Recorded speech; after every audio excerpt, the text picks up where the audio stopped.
Hey, welcome to week two. Prepare your body. So, we all agree that Ramadan is a banquet and it is the best banquet that we can ever get invited to.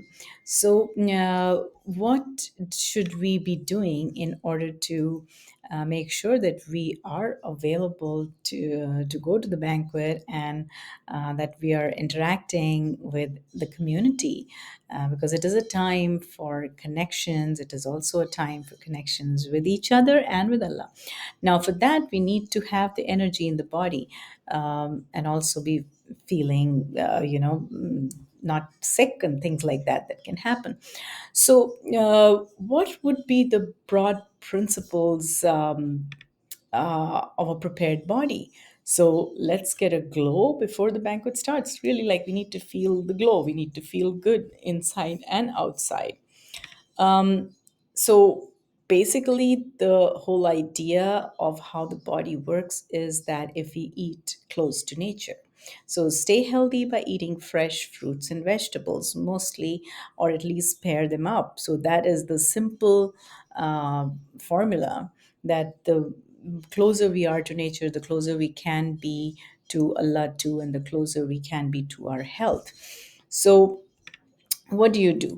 So when you're choosing ingredients, make sure there's a big variety that you're choosing, especially in fruits and vegetables. In fact, if you're eating meats, then don't mix the meats, but pair up your meats with a variety of vegetables. Make sure that your meal is not a very dry meal, like all dry things like nuts and seeds and meats, and especially meats that are just cooked dry, compared to meats that are cooked in a curry and in a sauce. So, hydration. So, most of our health depends on hydration because we are more than 70% water. So, if you just keep that idea that how am I hydrating my body and how is it fresh? So, packaged foods are definitely going to dry you up because they have questionable ingredients. They have chemicals that dry up your body. Make sure there is fiber, because when you have fiber mixed with water, that creates bulk, and also then you don't need to eat too much, because the more you eat, the more dehydrated you will become and more toxins you will create. So, because it takes energy to digest your food as well. So, slowing down the amount of food you're eating, creating gap between meals starting now will prepare you for the Ramadan period when you're fasting, and then adding more hydration and bulk will already have given water to your body. So then you're not scrambling for water at that time. Make sure your foods are cleansing, which means they're prepared fresh and they're done with minimal oil. Especially do not use those refined oils or the margarines and heavy things.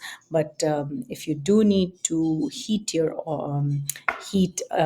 an oil, then it could be coconut oil or ghee or mustard oil, because heating olive oil is also not a good idea. You can actually, instead of that, cook it in water, and then you can create a dressing, and I'll give you some recipes for good dressings, or just put oil on top of it like a teaspoon, or put so you basically cook your meal in water or bone broth, and then on top of that, you can put ghee or olive oil or whatever. So you're not cooking that oil. So then it's a more cleansing meal, and definitely eat less animal foods.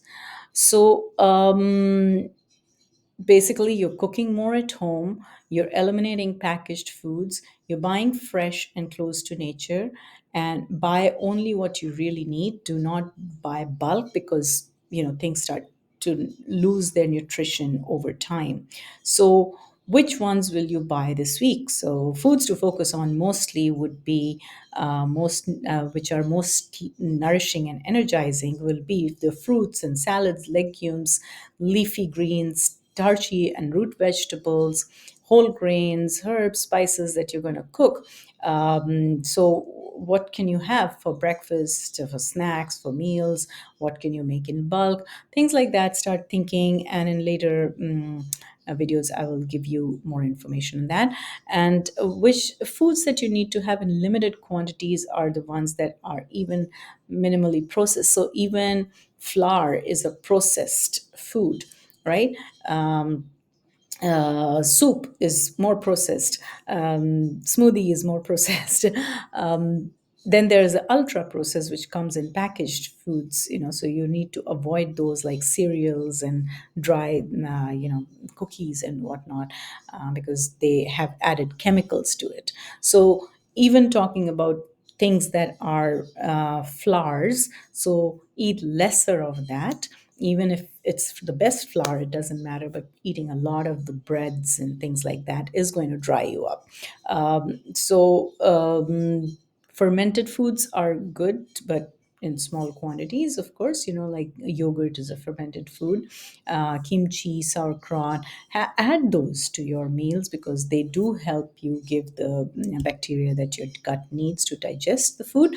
And then reduce the amount of meats and fish and dairy, eggs and boxed things that you eat.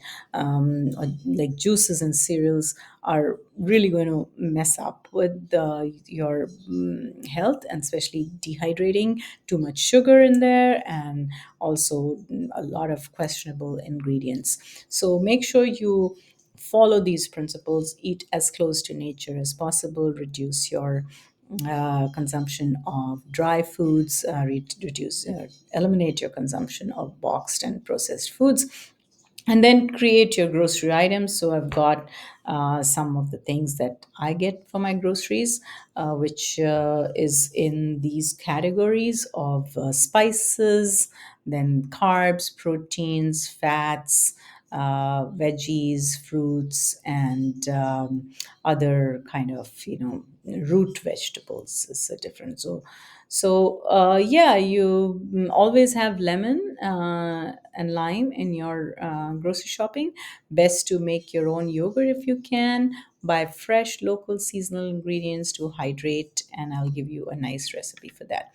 So, start with hydration in the morning in any form. You can drink just plain water with a little bit of uh, any kind of green tea, or well, plain water is not green tea. So plain water, if you can get some, especially in the west, you get mineral bottles, so just mineral salts in a bottle.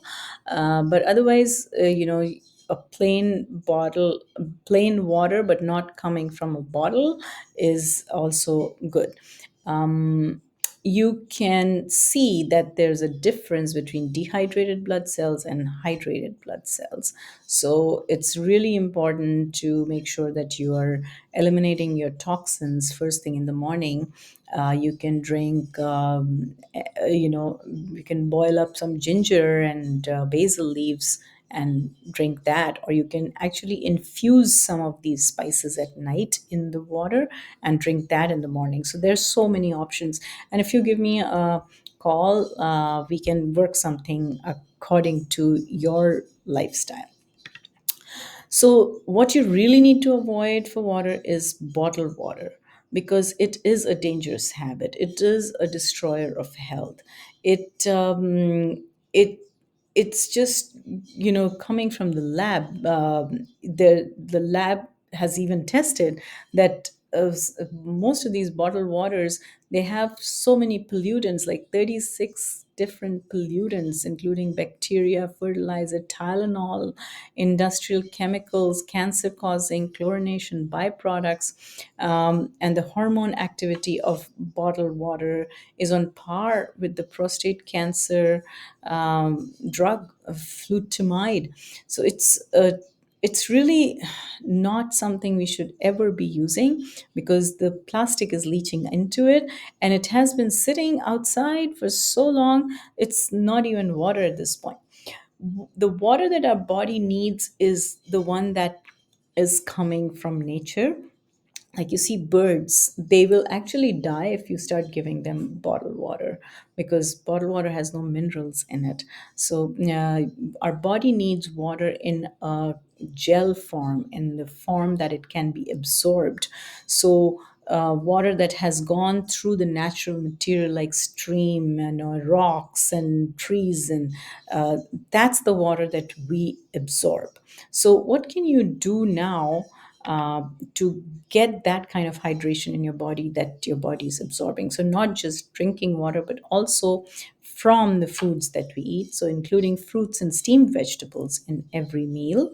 You could also add 1 tablespoon of apple cider vinegar in 6 ounces of water in morning or after meals, or just lemon is also going to help you get the water absorbed. You could create a big jar at the start of the morning or at the end of the night, put it in water. You can add different herbs in it. You can get mint and sage and basil and thyme, and you can add cucumber to it. You can add lemon, you can add a kiwi, and store it in a jar, and then drink that the next day. It's going to give you the minerals from these vegetables that will help the water get absorbed in the cells. You can have green tea. You can have 2 or 3 cups of green tea. You can have any kind of herbal teas. Like I said, you could either infuse it in normal water, or you can lightly boil it and then get that. So that is going to replenish your mineral content. You can drink plain water too if you have a good source. So the easiest one I find is those filters that have sand and rocks and things like that in it. And or if you have a much better filter, then definitely you should be drinking plain water. And then limeade, I'm going to give you the recipe: once or twice a day for daily super hydration. So what is limeade? Limeade is really a very simple thing. With In 12 ounces of water, preferably from a clean source, add half a lemon or lime to it, and 1/4 teaspoon of sea salt, which or gray Celtic or Himalayan sea salt without any preservatives. So make sure that the salt that you bring does not have those anti-caking agents and potassium iodide and things like that. So it's going to be just salt. And when you add all of that, so combine all of that in a jar, and you can drink through the day. And then because we're now preparing before a fast, you start this 3 days prior to fasting, drink between 7 a.m. to 7 p.m. And make sure your water is as close to the natural source as possible. And so also check with your healthcare provider before you start drinking this, because I don't know what your situation is, but it's the good salt that we need in our body. But the regular table salt that we're getting is the problem, because that's just sodium and it doesn't have the chloride in it. So I hope this will help you with getting started with hydration. And in the next lesson, we will talk about some different recipes. So thank you so much for listening to this.